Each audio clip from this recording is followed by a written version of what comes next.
Welcome everybody to this episode. See, I told you I always forget this shit. Episode 7. This is episode 7 of Sucio Talk. I'm hanging with Chef Erik Anderson. Thank you very much for being on the show. So we're out here in quite a quaint little place in Calistoga. It's beautiful, nice gloomy weather around here, so it's a good day to chill out. Yeah, it really is. Yeah, good day to be indoors. Hell yeah. So, here at Sucio Talk, we take it all the way back, right? So I know you're doing some things right now, but I'm curious to know where you came from and why you ended up where you are now. Okay. Right. So where are you from? Originally, I grew up in Chicago, Illinois.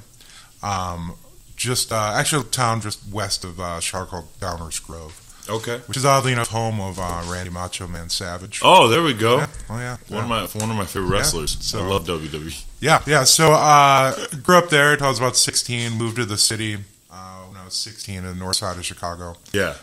Which is where I kind of spent my late teens and early 20s and stuff. So. Okay. Yeah. Very cool. And then what did your parents do? So my father was.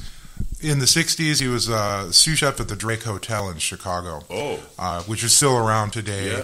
Yeah. When I was born, he stopped working there, and he was actually a firefighter and paramedic.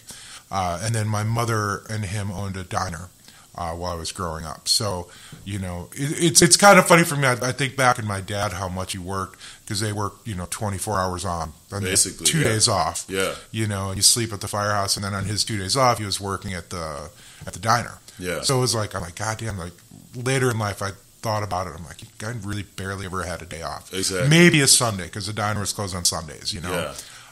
So he did that. Cooking is, my dad's a fantastic cook, and, we kind of grew up with it. And, he was always cooking for the holidays. Yeah. And, I think out of, my brother and sister and me, I was really the only one that kind of gravitated toward it at a young age. Yeah. So, I kind of picked that up from him, really. And my mother was a great cook too, but, spent time working in the little diner called the Village Restaurant in North Aurora, Illinois. I think probably my first time working there was 10 or 11, just washing dishes. So. Okay. Yeah. So he was running the kitchen and you're... I would say my mom ran the kitchen. He was gone too much, he would come in and he'd do, on his 2 days off. My mom was definitely the boss, Okay. To this day, too, one of the greatest line cooks I've ever seen. She was super fast. Yeah. She'd do everything on like a 3.5 foot plancha, Just organized. Just organized, super fast, and just mean as hell. It didn't... If you weren't working fast enough, she knew it. Yeah. It also led to some epic family fights too, between my mom and dad, Yeah. But it was, it was a great environment to grow up in. I part of me hated it at the time because it was Saturdays on my day off from school and all my friends were playing, and I'm literally washing dishes or scum diving in a 3-compartment sink when I'm 11 or 12 years old, for a crisp $10 bill at the end of the shift, But at least I made sure it was crisp. But yeah, exactly. Later, I didn't appreciate it till later in life, and I was like, wow, that actually, you learn. My mom taught me, and my dad taught me, the value of hard work and, committing yourself to a job, no matter, what my mom would always say, if you agree to work for a certain amount, a dollar amount, that's on you then, and you got to work your hardest, and if you're not happy, that's your problem. It's your fault. Yeah. Exactly. That's a great mentality. It is, yeah. She's like, no one's forcing you to be there. Exactly.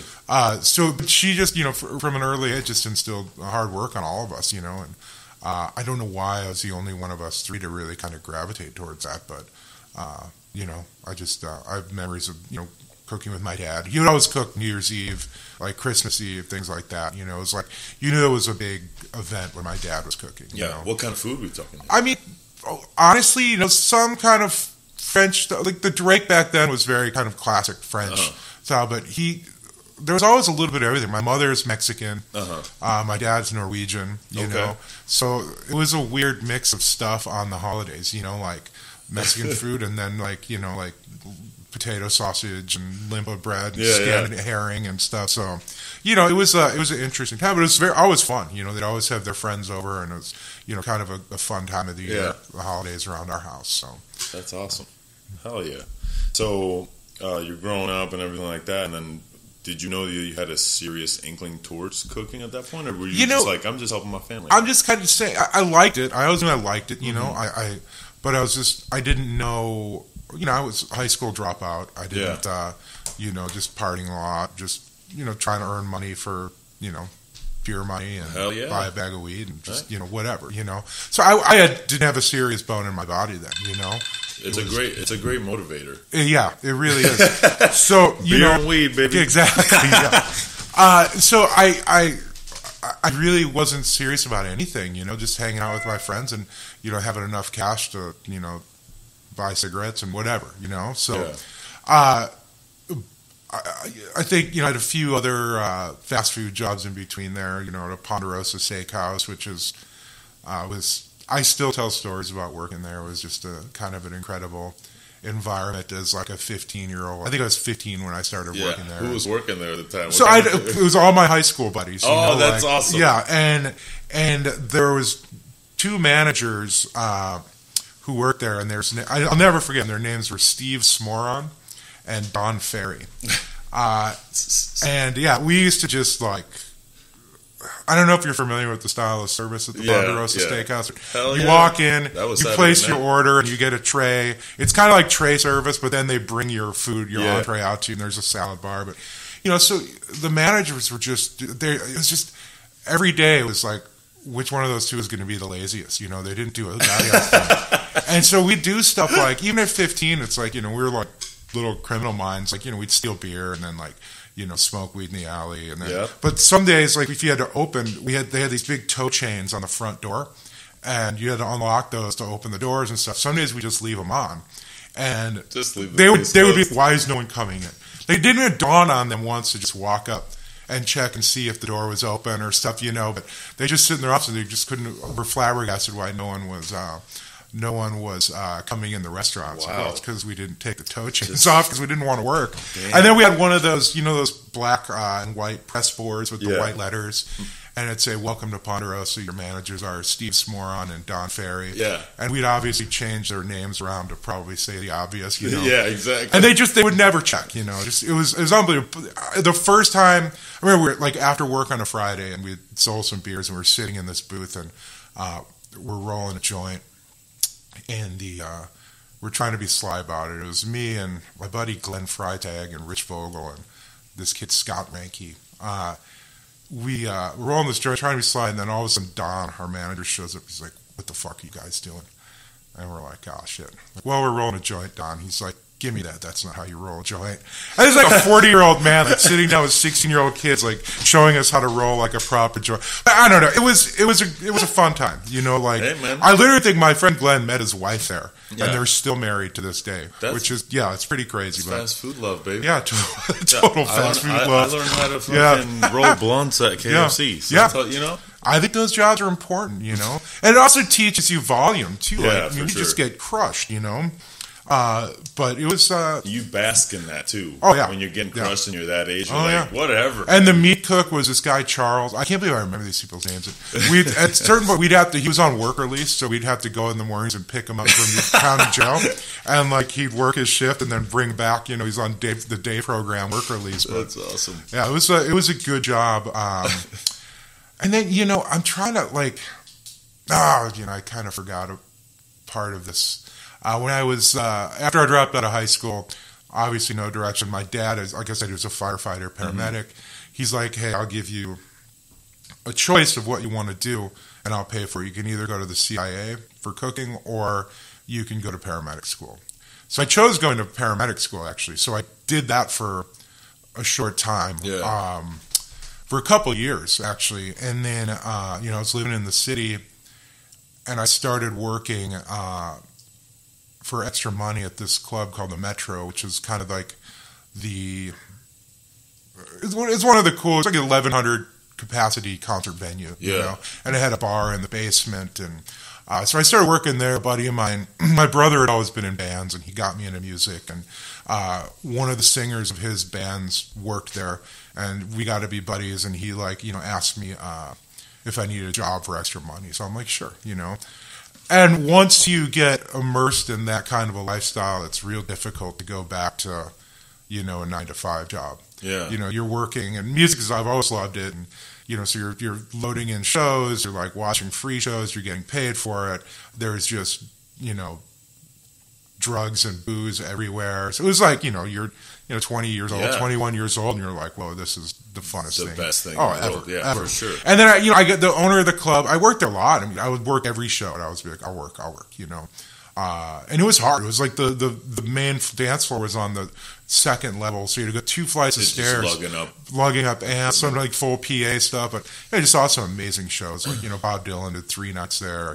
I saw Iggy Pop there. I saw like the Pumpkins. And during that time, it was like the Chicago music scene was like this Smashing Pumpkins and Ministry and Jesus Lizard and all these just amazing cool bands. But so I got to see a lot of that stuff, and like Foo Fighters did their first show, when they did their first van tour they did there, who else, when the club opened, REM was the first band that they ever had play there, it'd been open since the late, like 80, I think 1980 it opened, but so I got to be buddies with the owner, and he started, Joe Shanahan was his name, who, we're still friends to this day, but he started managing a band called the Smoking Popes, and they had just signed a record deal to Capitol. Okay. And so he owned the club. He's started managing bands, and he's like, "Hey, do you want to? I have a tour booked with these guys. They were opening up for the Goo Goo Dolls." Okay. And this was like the summer before the Goo Goo Dolls got big. You're talking about City of Angels? Goo Goo Dolls? No, it's maybe. I barely. They sang the song for the movie. Did they? Yeah. Oh, did they? Okay, shit. Yeah, those guys. Yeah. those we used to call them the Goo Goo Dolls. Before then, they were like super, like, yeah, a little bit more, at least, they were aggressive. Different. Oh, yeah, exactly. And this was like the summer. The end of the summer, they got big with that one. They had this huge smash hit, but they were still like not really, So he's like, "Hey, do you want to road manage this band?" I'm like, "Sure." And he's like, "Well, have you ever done this?" I'm like, "I lied." I'm like, "Yeah, of course." No big deal. And my buddy Gooch, who was my roommate at the time's older brother, road managed the Smashing Pumpkins. And Gooch kind of like, I called him and I'm like, "Hey, what do I do?" Yeah, and he filled me in. And again, me and Gooch are still friends this day too. He's he road manages Depeche Mode and Neil Young, and he road manages to this day. Oh yeah, to this day. He did about 10 years working for Kiss too, and what the fuck? So we still talk quite a bit. And that's very cool. It's crazy. You meet the most amazing people, but yeah. So I'm like, yeah, I'll do it. And so I spent a few years working with the Popes. They had some success. A couple soundtrack things, and we did a couple tours. We did the last Jawbreaker tour, which was kind of cool. Open up for those guys, and then I just kind of started working for bands, like road managing bands. And what does the road manager do? So basically, you answer the band's manager, but you are on the road with the band, making sure that they're making it to the interviews, making it to sound check, making sure that the production is all set up, and the shows are advanced. So before you actually go to a town to play a show, you have to advance it with the promoter. So you have to call them, a couple weeks out and start saying, okay, this is the production needs, this is the lighting needs, this is, what we need for money, and, all the contracts are done, but you try not to take a lot of cash with you. So, you'd be like, okay, I'll take this percentage and check, and I'll need this much for cash because I have to pay my bus drivers and truck drivers. It's a lot of it's accounting. So you're just managing money. Gotcha. A lot of it is, managing. All while you have money. These crazy artists being let's party, man. Exactly. Yeah. So then I was working with this guy, Jeff Castellez, who now I think he manages the Dropkick Murphys now. And I was living in Milwaukee, and I wanted to start touring less and managing, just day-to-day management stuff. So I was buddies with the guy in the Alkaline Trio, all the guys there, and we just started talking about that. So I started managing Alkaline Trio, and there wasn't a ton of money at the beginning, so I had to manage and do all the road work too. Yeah. So it was fun. It's been weird because I don't normally talk about this a lot, because when I started cooking seriously, I just never I wanted to be known more for cooking than for being a former rock person, tattoo. You know what I mean? So I barely would ever talk about this, but now I'm it's part of my life, and I'm comfortable with it. And it was a great experience. I met incredible people, and got to tour the world in Japan and Europe, and I think I've been to every state except Alaska and Hawaii. Yeah. But yes, it was a fun experience. But ultimately, it wasn't what I wanted to do. It was like 7 days a week babysitting. Yeah, for sure. It's like, I need cold medicine. It's like, do you know how to go to the fucking store and get your own cold medicine? Shit like that. So I stopped doing it, really. And you just go back home for a little bit? I kind of, I had this girlfriend at the time who lived in Minneapolis, and we started getting serious, and so I left Chicago and moved to Minneapolis when I just quit and, moved to Minneapolis to be with this woman, and then I'm like, I want to start cooking again. And I guess I should go back, because towards the end of my touring and working, I would spend more time in the back of the bus, like reading cookbooks. Like I bought the French Laundry cookbook while I was on the road with bands, and I would, like probably a Borders or Barnes and Noble or something, and I would read that in the back of the bus. Like everyone would be playing PlayStation or, partying. I just like literally buying cookbooks, like, the Trotter books, the French Laundry books, all that kind of stuff. And that's really what I did the last like year really of my life on the road, was do that. So I'm like, I remember talking to Danny Andriano, the bass player, and he loves food too and cooking. And I'm like, dude, if this shit doesn't work out for me, I'm going to start cooking again, and, maybe go to culinary school or something. And, and then he quit. I stopped doing it. I'm like, all right, well, I better do it then. So I moved to Minneapolis, literally knocked on, me and my girlfriend had gone to a few restaurants, and I really liked this place called Ariga. And so I knocked on the back door on a Saturday, and it just so happened that they had lost a couple people, and he's like, yeah, come back at 4, And today. Yes, pretty much, yeah. Love and, that. it was an amazing experience, it was like food like I'd never really seen before, and people who were really excited and passionate about what they were doing and wanting to push the edge, and, so just from there, I was just kind of hooked, Yeah. So, I spent a couple of years there learning from Doug, and, we had to...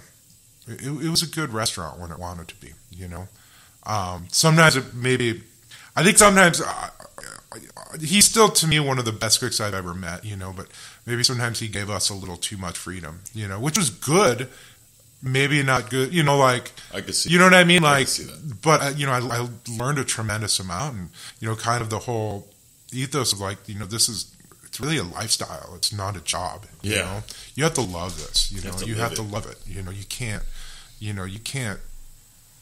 half-ass it. No. So, if you do, you'll know. Everyone exactly. knows. Everybody knows.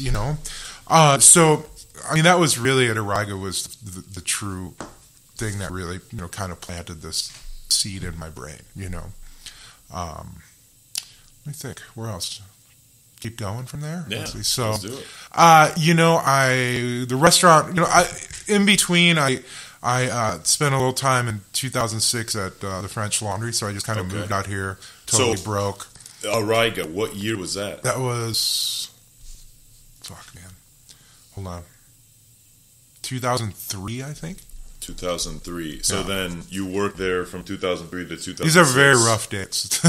Like probably 2003 or 2006. Now, how'd you get the stars at the French Laundry? I called up Devin Nell. Okay. I just emailed, I think, and then, Devin set up a phone call with me, and then just started quizzing me on the book, and he's like, okay, you can come in. And, all right. So I spent about 4 or 5 months there. So they had to pay your just penance. Comey, yeah, exactly. Like Comey stuff, and then, but it really opened my eyes, because like I'd never seen a kitchen run like that before, For as great as Ariga was, it was still kind of a bit of a, what Bourdain say, like a pirate ship, Yeah, for sure. But this is the first time I'd ever seen structure like that, and it was just like, whoa, holy shit, So 4 months later, Doug calls me and offers me a sous chef job back at Ariga. So I took that. I do wish I would have stayed, but whatever. Things work out how they work out. Yeah, for sure.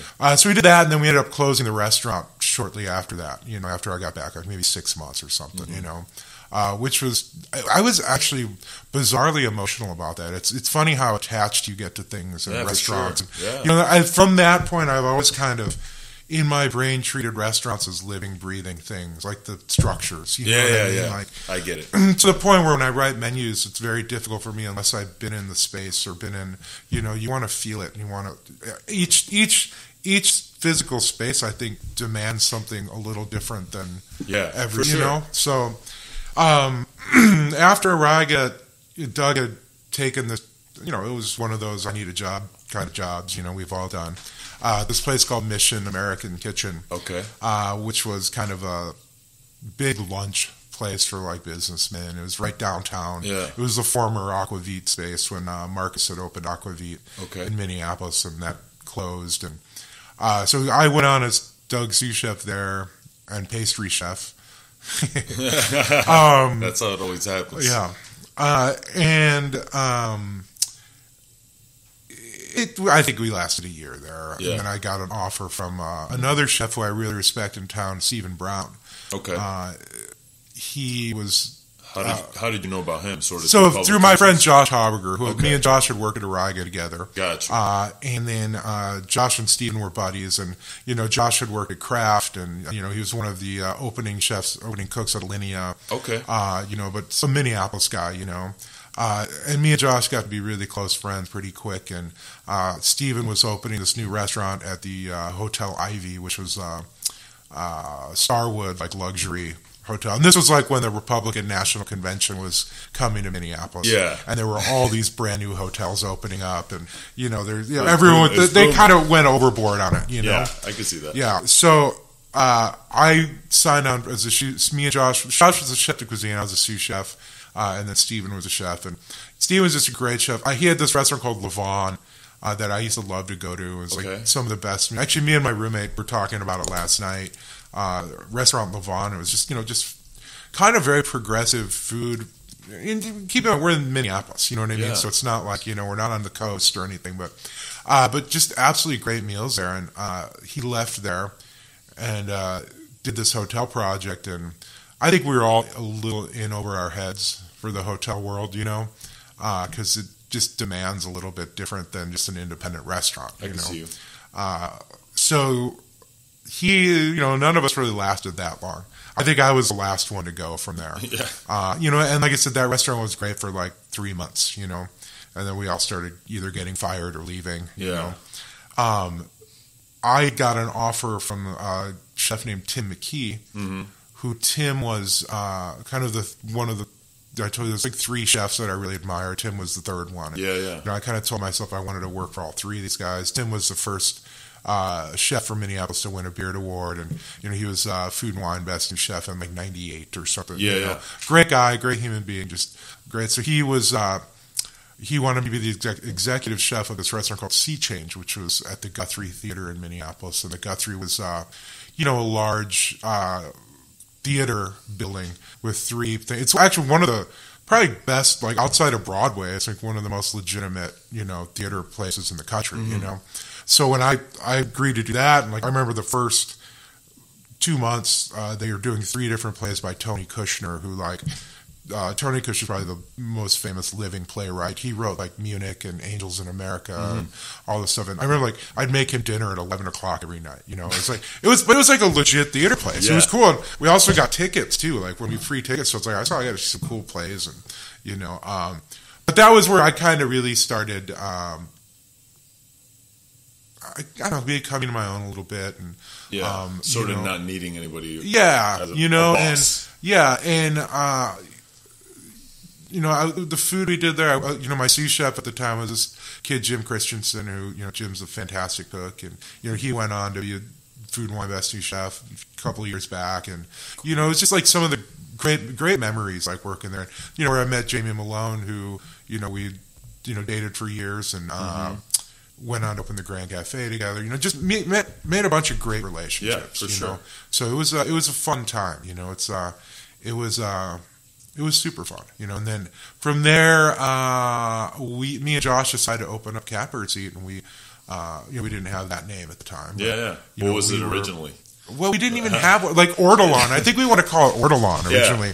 And then the woman we hired as our publicist was like, "You can't do that. There's a restaurant in LA that just shut down called Ortolan." You know, so like just don't resurrect. Susan Hosmer, she's absolutely fantastic publicist and great woman. You know, she's just a great person. But I'm glad she talked us out of that. And you know, Josh had left, and he was running this bar in Nashville called Patterson House.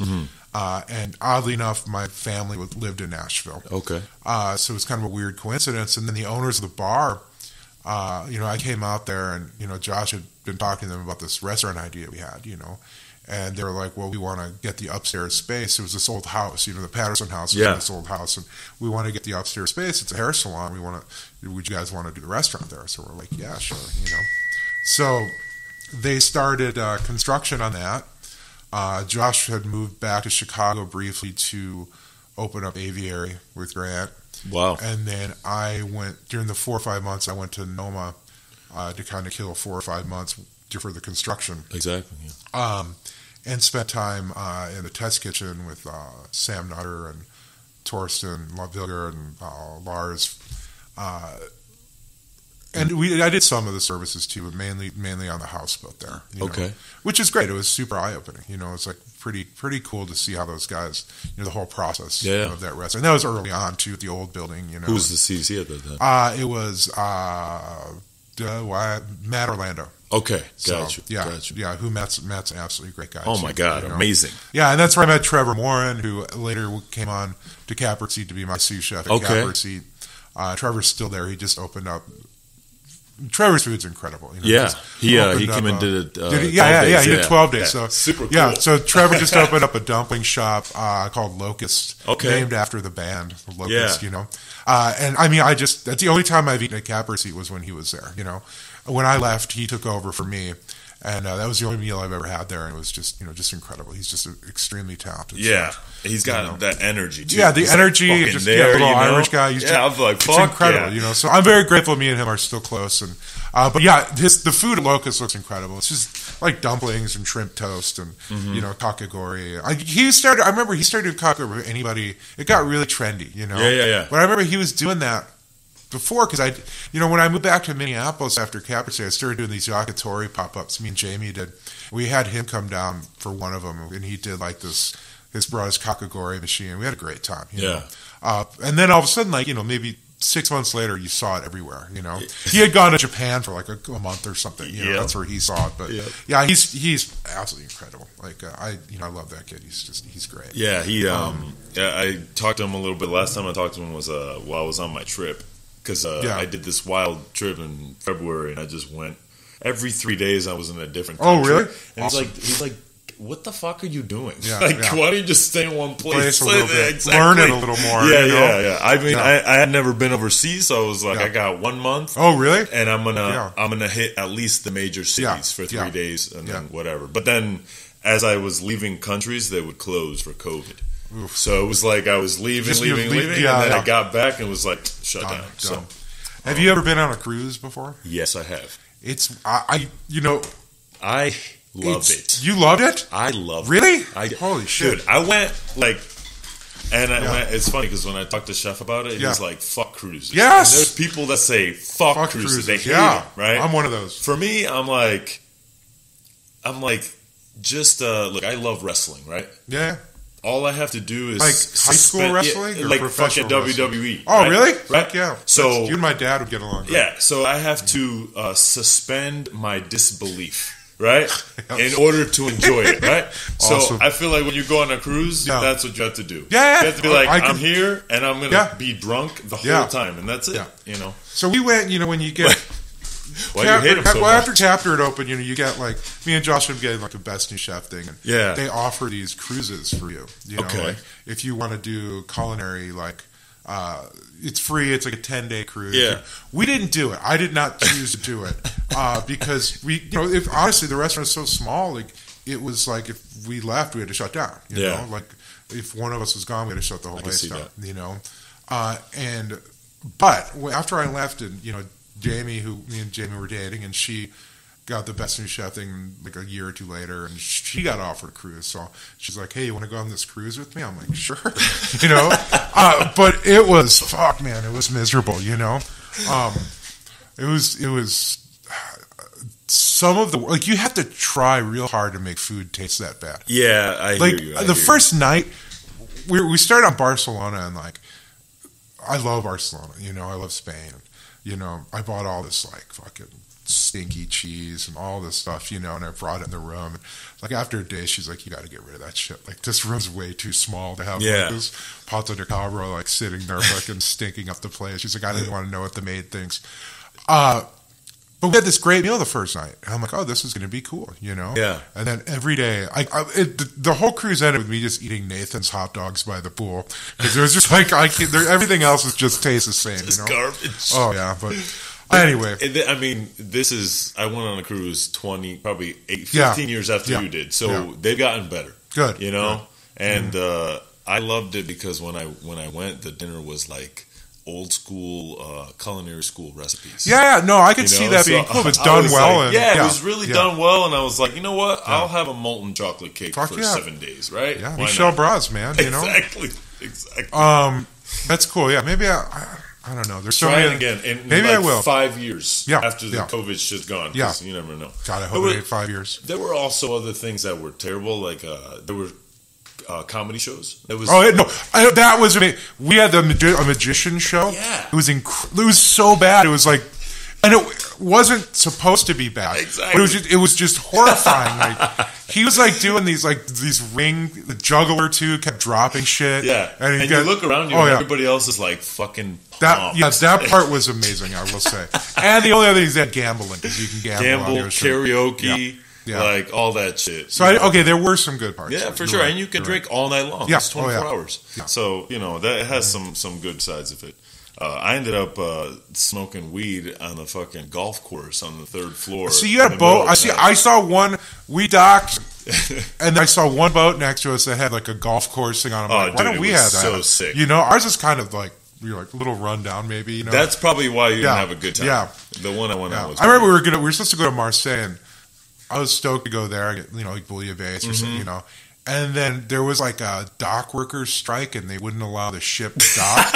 So we literally went to this weird place. Like I remember waking up there. We were supposed to wake up in Marseille, which is kind of rough town too, anyway. But and I remember we woke up in this. I don't even remember what port we were at. Yeah, it was just like the construction and weird, like like industrial kind of like, what the fuck are we gonna do? The captain gets on the speaker and explains the situation. It's like, okay, great, No, I mean, even the islands that you're supposed to go to. Yeah. I mean, we went to Barbados, and I straight up saw people doing heroin. Oh yeah, in the street. I walked a little bit too far past the markets. And we went to Tunisia, and it was like the same thing. It was like, but just like filth and garbage. And you see the underbelly of things. Oh, for sure. And somebody had a heat stroke. Really? Yeah. And like they had old school like stretchers, no wheels, totally. It's like, and you kind of take life for granted because you're over here and you see ambulances all the time, and you're like, whatever. But over there, I was like, wow, I'm like grateful that I'm from where I'm from. Exactly. The new respect for that. Yeah. Anyway, cruises. Yeah, where were you? Catbird Seat still? Catbird Seat. Yeah. So me and Josh opened that. I got back from Noma. Josh went back from Chicago. We opened that up, and we were very fortunate. The first year we had a really solid opening year. Like great press, and Susan Hosmer, I think, was really an important part of that. And how did you feel the development of the food came along? I thought it was. We were young and cocky and thought it was the best thing ever then, for sure. Now I look back, I'm like, embarrassing, but, we did, it was okay for the time. We did it 12 days too, and in 2012, I think. Oh, wow. 12 days, yeah. Because, Dan and Kim were working at Redwood. Dan and Kim were friends of ours, so they kind of told Chris about us, and I remember like, Chef came in with his wife and Von Schwing to eat at Catbird Seat. Yeah. And who was it working at the time? Whoever the culinary liaison was, I forget her name. I don't know. She was super cool. It was and I was like nervous. I go, wow, And then then shortly after he sent us an email inviting us to do 12 days. Which was to this day I still think it's one of the greatest events ever put together. It's so cool. It's very cool. Yeah, it's really neat. I think who did it that year was like John Shields and Who else? That was like 2 years before my time. Was it? Yeah. Right before you got there? And it was like the day that I got there was a 12 days, and I had no clue because I had just shown up. Yeah. And I really, I knew about it, but I didn't put two and two together. It was happening. Yeah. Oh, really? Yeah. So when I got there, it was like Kinch was going the next day, and Tartine was going that day. Well, I remember because Kinch came to my. I met David at a dinner I did at Blackberry Farms. Okay. Well, I did this dinner. Me and Josh did a dinner at Blackberry Farms. Joseph Len, who was the chef at that time, got to be buddies of ours, and he'd come to Nashville with his wife, and they'd eat at the restaurant. We'd go out for drinks, and it was his birthday. He was having dinner there. It was his birthday. He's like, in like a week or two, he's like, hey, you guys should come to the farm. Kinch is doing a guest chef dinner like a weekend there, and it's my birthday, and it'll be great. We're like, all right. And he's like, we'll put you guys up. So we took 3 days off, went down there. That was the first time I met David Kinch, and I'd obviously seen his food in the early days of the internet and all that stuff. I was super excited, and we hit it off. And he's again another person I think the world of. He's great, but we had a pretty epic weekend of drinking and partying and. It was super fun. Blackberry as well. You should. Oh yeah, Blackberry Farms is so gorgeous. It's so beautiful. But they have a great scholarship now. They put they put a lot of good talent out in the world, just in different fields. No, they're great. So that's how I met David, and so when we did 12 days, I invited him to the dinner, and I remember I don't think Casa really knew who we were at that time.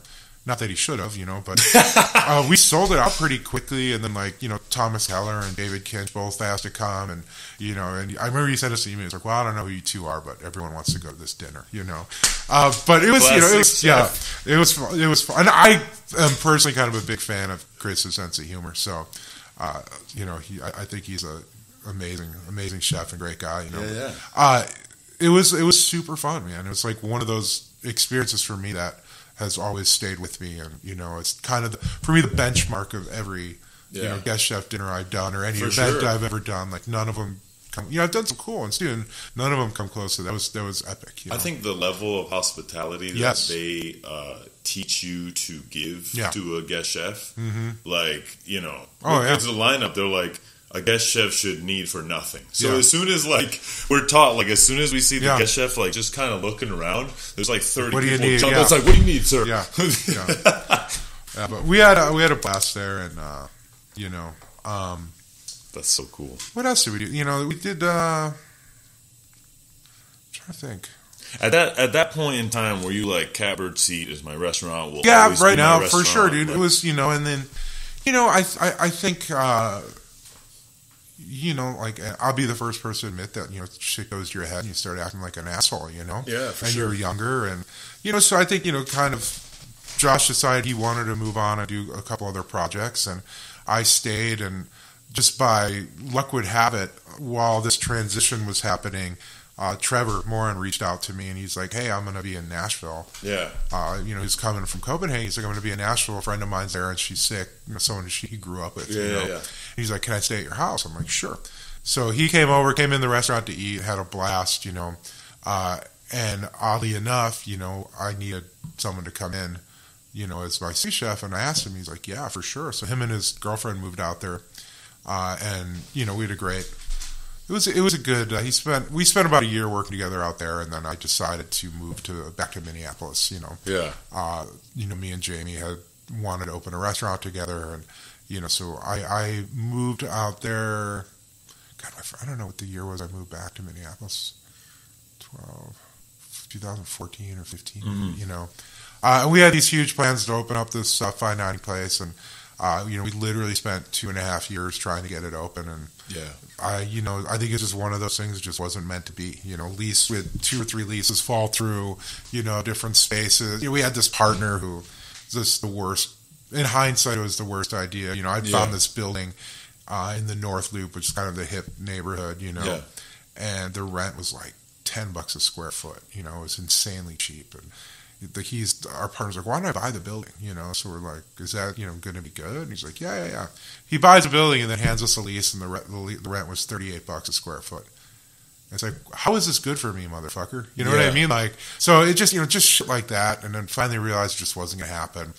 So ultimately, me and Jamie ended up taking over this really old kind of Minneapolis institution called the Grand Cafe, and kind of redid it and turned it into this like really funky kind of Wes Anderson meets Paul Bocuse kind of brasserie, you know. And the food is, it was great. I mean, I like old school French food, and being able to do those dishes on a regular basis, super fun. Like, pike canals, and I had this idea, like, you go to Leon and like, the pike and crayfish, and we had the same in Minneapolis. I'm like, why aren't we doing this dish? So it was a lot of fun doing that food, but we going back to me being an asshole, we ended up, me and Jamie ended up breaking up after 4 years, and that's always hard. Yeah, but we had to open this restaurant together, while we were breaking up, and I'm sure it was 100% my fault, but we managed to do it, and we managed to maintain a friendship, and we still do. So she took that over, and at that time, I'd met Matt Kirkley a number of years previous to that.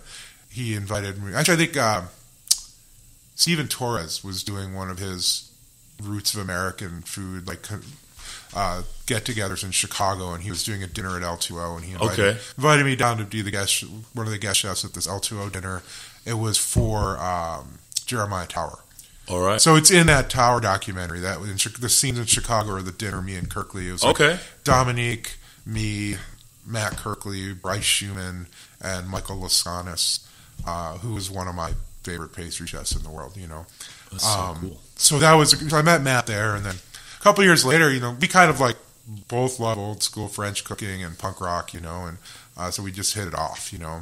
A couple years later, they closed L2O, and he invited me to do that intro thing. So they shut L2O down to like a guest chef thing for intro. So it was like 3-month increments, So I did one of those. We got to be better friends, and he had moved out to take over Qua from Daniel. And then he decided he wanted to do the Bocuse d'Or.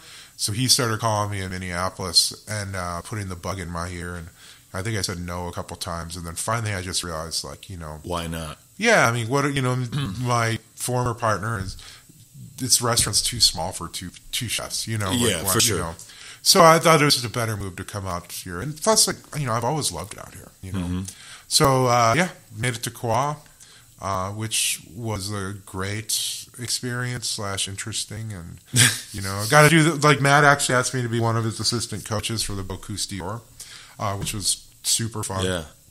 It's kind of amazing to like go to Lyon and like see all these chefs that you read about. It's like, there's Marc Veyrat, there's Ducasse, there's all these dudes, like you're like, holy shit, man, that's so cool. It was a cool experience. So. And then Qua, I don't know, man. It was an interesting time. For sure. Yeah, it was. I don't know how deep I really want to get. No, it's fine. It was great. I don't regret it. It got me out here, and then through. So basically, what happened? Kirkley got the 3 stars. So Kirkley got 3 stars on it.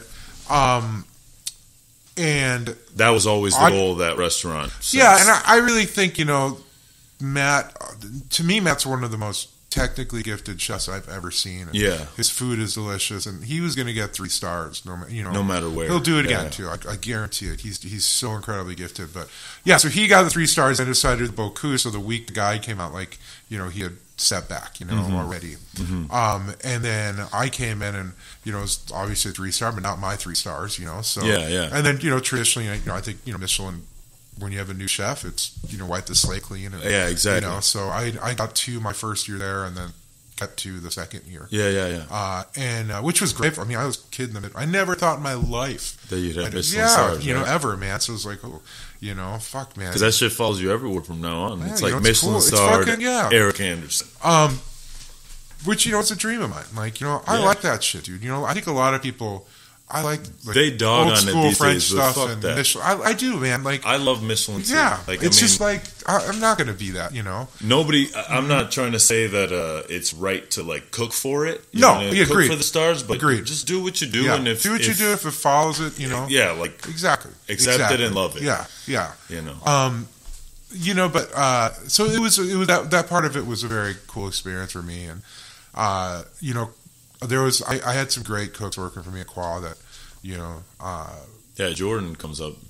Jordan was there. Yeah. Then he left though. I honestly, Jordan helped me out so much when I got to that restaurant because Daniel wanted to do his menu for 6 weeks. Yeah. And I needed to do R&D and get my menu together. Yeah, for sure. So he's like, I'll do a menu for 6 weeks, and then you can during the day work on the stuff you're doing, and then run service at night. I'm like, cool, but I mean, thank God for Jordan. He and James Lee too. He came in because he knew Daniel's food, so he kind of took the bull by the horn and dealt with Daniel, which freed me up to be able to develop my menu. Yeah. So Jordan really did a fantastic job with that. Yeah. And then, I had Nate Tower, who was working there with me. He was another amazing cook. And, Craig Wilmer, who was my AM sous chef, he came from Kren. He's, my CDC for this new project. He's just, absolutely fantastic person and just fantastic cook as well. So we had some great people there. Riley Redfern, amazing pastry chef. Mark Lou was the other pastry chef. He was fantastic. Mark Lou, I worked with him at the Mark's restaurant. great. Mark's great. He's, so there was some really good people there. And front of house too, there was some great front of house talent as well. So it was a fun little restaurant, won't last. It had its hurdles though. There's a lot of building issues. Oh, for sure. You go down the basement and you're like, oh wow, we're ankle deep in water here today. Wow. And then obviously, my favorite thing is the bums and the human shit in San Francisco. Literally outside your in the alley. Yeah, I was just like, it's my come God. on, man. It's the worst, Yeah. Which also, I just started, when I was touring, I used to love going to San Francisco. We always had a blast. Just go and have fun and just, When you live there, it's a little different. Yeah, and plus I think it's changed a lot too, it's just, so I kind of got disenchanted with it pretty quick. I was just like, yeah, and I love it out here, I've always loved Calistoga. Even in 2006, I would come out here and get coffee and go to a bookstore, on my days off, But one of my close friends, Emmett, his aunt and uncle live right next door to me, and they owned All Seasons Bistro and Hydro Bar and Grill right downtown here. Yeah. So Emmett's mother is also very close. She's kind of like my second mom, and when I moved out here, she called Alex and Gail. Alex is her brother, and said, hey, Erik's here. You should have him over at the house. So I used to come over on the weekends and hang out. They were just amazing people, super into wine, like hardcore restaurant people. Yeah. They're in their 70s now, but they're just super fun, I had them over here for New Year's Eve, they're just a riot. Hell yeah. So I spent a lot of time in the weekends, I'd leave the city and go hang out with them. Here. They'd let me stay in their spare room, and, I just relax and decompress and drink great wine and, talk with them. They're, so I'm like, I want to move here, and just oddly enough, Robert Salotki called me, who was the coach for the Bocuse d'Or team, and he had known about this Four Seasons gig, and so he kind of connected me, and I spent about 4 or 5 months, talking with the GM, and the move I wanted to do, and so we're here. We are awaiting that. Awaiting it, yes. Still in the early opening phase here, but we're awaiting it. Now I'm curious because obviously I worked at the restaurant at Meadowood, but there was never ever a chef change. How does a chef change feel for the cooks in the kitchen from when I was a chef that had a 3-star to then 2-star? I basically hired all new staff. Okay. It was a big... Did you sort of have to? Yeah. at that point. There was kind of a weird little shakeup. Yeah. Too. I think the CDC who was there at the time just assumed he was going to get the job. And I also feel like, the ownership of the restaurant led him along to think that when all the while they hired me. Yeah. So I mean, I felt bad for him, but it's, look, I got offered a job. I'm going to take it. Take it. Yeah. No offense. I had no idea that they'd never told me that he was doing tastings, right? Yeah. But so it was a weird situation. A lot of the cooks, they ended up removing this person from the building for kind of throwing a temper tantrum, and called. No. I wasn't supposed to start for another 2 weeks. Okay, got you. And then they removed him, and they called me and they're like, "Hey, can you start today?" Yeah. I'm like, "Yeah." So that's actually James Lee and Jordan came in. Yeah. I called both of those two up. I'm like, "All right, you guys want to help me out with this?" And so all three of us showed up at 3:00 on a Saturday. Yeah. And literally, there were one of the cooks was crying. I'm like, you're a grown man. Like, what are you doing? Like, you know? And he's like, I don't know how we're going to make it through service. You know, chef, you know, whatever, plates all the food. We don't know how to. I'm like, you don't know how to plate this food? You know, like, are you fucking kidding me right now? You know, it's just like, and there's tears, and I'm just like, oh my God, dude. You know, so oddly enough, we managed to make it through service just fine, you know. So ultimately, you know, all those guys, I just hired pretty much all new staff, you know. Mm-hmm. I kind of didn't want, and there were some really solid cooks there too, but I wanted my own thing, or you know what I mean? Like I didn't want the, well, we used to do it like this kind of, you know. I fucking hate that. Yeah. You know? So ultimately it ended up being all my own staff. So got you. Mm-hmm. And then how many months in before you had that? You know, before you had your whole kitchen? Probably like 3 or 4, maybe. Maybe 4. Gotcha. Yeah. God, who was the first? You know, and again, like, you know, Jordan was very helpful. He's like, hey, this is my buddy, you know, he's looking for work, or I know this person who knows this person, you know. And it just, you know, and actually Nate, who, I don't know if you know Nate, he was at Bird Dog, and he was at Petite Crane, and he was a Minneapolis kid, and he wanted to work for me back in Minneapolis. Yeah. And then turned out I moved out here, so we got to work together out here, and you know, and Nate ended up being my CDC there. That's always cool. So yeah, it was great. You know, it was an interesting. So did you decide to leave just because you were over it, sort of over living in the city? You know, the city, and also just the ownership of the restaurant. I say was really just not.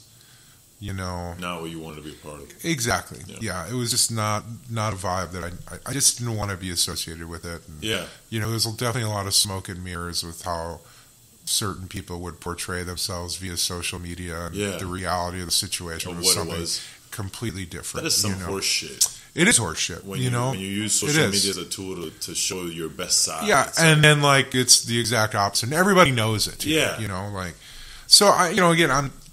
Whatever, man, do what you got to do. That's fine. But I got to a point where it's just, you know, I couldn't deal with it. Yeah. So that's when I started looking at this. And plus, like, I love it here. Like, being out here physically, like, makes me feel good. Yeah, you know what I mean? Like, it's just like, it's great, you know? Yeah, it's a great space. Walk all the time, you know, shoot, I've been like on 3 to 5 mile walks like every day. Yeah. You know, just like, it's so peaceful and calming, you know? Like, and this is kind of the first country-ish place I've always lived in urban environments, you know, like Nashville and Chicago, and, you know, always lived, wherever I moved, I always lived in the city. So this is the first kind of thing for me doing this, and I absolutely love it, you know. I actually convinced one of my good buddies, Landon, to move out here too. All right. So, you know, it's good to have some old friends here and meet new people, and it's a cool town. What kind of if I can ask, what kind of food are we talking here? Is it going to be more fine dining, or do you think? That's a good question. I mean, I think I lean towards that side more for me because it's technically challenging. Yeah, you know? Yeah. And it engages me on a day-to-day basis, you know? I can see that. And I would say, like, what I cook and what I like to eat are generally two different things as well, you know? I think that's for all of us, man. You know, so it's like, but it's weird. You meet people who aren't in the restaurant business. They think, like, you eat like that every day or something. It's like, no way, sure. Man. No, you don't. No. Like, dude, I'd rather have... You're like, I'm dehydrated and I eat fast food. Yeah, like, totally. Yeah, exactly, man. Like, if you went in my freezer, there's just frozen pizzas. And, you know, exactly. Frozen dumplings. Yeah, Trader totally. Joe's. Totally. Amazing. I love frozen dumplings, too. Dude, the ones from Trader Joe's. Really? I've had them a couple times. Trader Joe's has the best, like, ready-to-eat. Have you had their cookie butter? No. Dude, it's... What? You know, like the speculoos? They're like the cookies you get on Delta's. Yeah. Like, they do a cookie butter like that. It's like the texture of peanut butter, but it's fucking like speculoos cookies. What? It's insane. Dude, you have to... Next time you go to Trader Joe's, get their cookie butter. It's going to blow your mind. All right. I went on a couple months where I was like, holy cow, dude. Like, this shit's amazing, you know? And then you look at it and you're like, wow, this is really bad. Really bad for you. Yeah, totally. But. So, during pandemic, what have you been up to? Just kind of... Well, yeah, I mean, just developing the menu here. So, I mean, I guess I should, you know, obviously, it goes without saying that, a restaurant should really kind of be an expression of the local surrounding, Exactly. So, I think I like to think at this point we've evolved far enough to where that should be a given. Like I always hate like farm to table, like someone who uses that as a platform. It's like, fuck off, It's like it should be at this point, you're a responsible human being. Yeah. And that's how you do things. That's how you do things. When I first when I went to stage at the restaurant, I'm like, chef, I came from this place. It's a farm to table restaurant. And he's like, all restaurants are farm to table. Yeah. There's a farm in there somewhere. Stupid. I was like, I'm so sorry. All right, duly noted. Exactly. So I have been just really like a lot of reading, a lot of menu development. Like I said, we have a small test kitchen we've been working on when we can. Writing menus, rewriting menus. Me and Craig get together every day and kind of go over stuff. And it's difficult because trying to figure out what season we're going to be opening in and changing it. You're just going to have to exactly. have 4 menus ready. Yeah, pretty much. Actually, we're in California, 6 menus. Yeah, 6. Exactly. One for the month of April. Yeah. So it's a lot of that and learning. I've never really done anything like this with a company of this size, so. There's a lot of positive stuff to learn, and just kind of understanding how the company works. Yeah, is there a build out, or do you kind of know what the space is going to look like? It's really cool. Yeah. Okay, gotcha. Yeah, so it's cool, man. I think I'm super happy. I'm really just excited to get back in working and cooking on a day-to-day. It's been a year and a half since I've actually ran a kitchen. Yeah. I've had a few dinners and stuff, but nothing too crazy, And I also been kind of trying to learn a little more about wine, obviously, because it's where we're at. While you're here, there's some great winemakers. My buddy Kate and Modi is. I've learned a lot from him. He's, he really, comes in all the time. Yeah, Kate. Yeah. He's such a great person, and is just like I didn't really like understand. Obviously, you know what wine is, but like.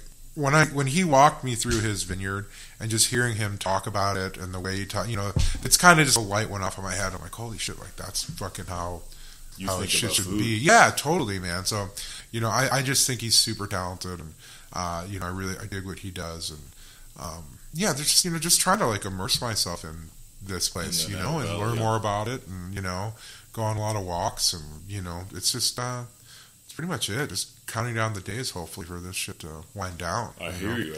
Is there any chefs right now in the world that you're like, man, any new people up and coming that you're like, I gotta go to the restaurant once this shit ends? Man, I just ate up at the Harbor House. I would love to check that out. Yeah, god damn, it was really good. Yeah, delicious. Yeah. He's sitting there being like, there's I can't just order produce, right? Yeah, so yeah. You gotta just figure it out. I don't know, to be honest. There's people I absolutely love Paul Liebrandt, and I love his work, and Josh, actually my old business partner at Bastion in Nashville, is doing cool stuff, and Trevor is too. I'd love to see what Baxter, who's currently the chef at Catbird Seat, his food looks fantastic. Young. I guess for me, it's like let's see what's open when the smoke clears. Yeah, what I mean? Like shit. But I just can't. It's weird. I love traveling, but it's like I just want to go somewhere so bad right now. Probably because we can't. I just keep. I want to go back to Paris. Yeah. Well, everybody seems to be going to Hawaii. Yeah, the locals are getting pissed off. Yeah, it's supposed to be the safest right now for the best maintained or controlled or something. Napa was for a while. Yeah, during the whole thing, it was like, our numbers are low, but it's like, what do people from San Francisco do? They come here. Here. So when I got back from Montreal here, it was like, I think there was under 100 confirmed cases. Yeah. And then it just kept going up and up and up. But I have high hopes, and I also really think that when this, I remember actually me and Josh were talking a few weeks ago, and how, he brought up this one, he read this article how the Spanish flu in 1918, the Roaring '20s were kind of a direct result of that. Yeah. When people could get out, they were like, shit, we're going to go party and just go crazy, you know. So I have kind of a feeling it's going to be like that. When for sure, I think restaurants and nightclubs and bars are going to boom. They're going to boom. Again. Yeah. Whoever's alive out there, 100%. There's going to be a baby boom. Mm-hmm. Well, I think there is already one happening this year because everybody's inside. Yeah, there's see. a total baby boom inside here.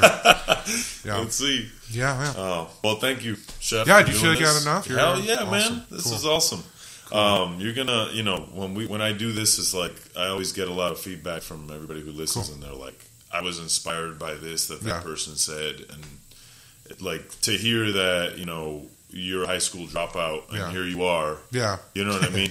I don't recommend that for everybody. I mean, but at the end of the day, it's like school's not for everybody. No, I agree. And while you're trying to find yourself, and I meant to ask you, how did your parents take that?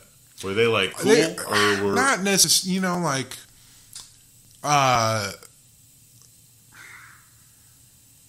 I think I know they weren't happy with it. Yeah. But they knew that whatever they said wasn't going to change. You know what I mean? Because I was just too much in my own head, Yeah. So they just kind of tried to be supportive as much as they could. There's really... I think sometimes people wish they had the balls to do that. Yeah. And they don't. It was... there was nothing... I'm more like... I have to like something. I think learning should be more geared towards this, where it's like, find out what each kid is kind of naturally... Obviously, yes, you got to know to read, you got to know to write, But let's gear learning more towards a little more individual, I guess, know? And so, who knows, But I just found that it just wasn't for me, Mm-hmm.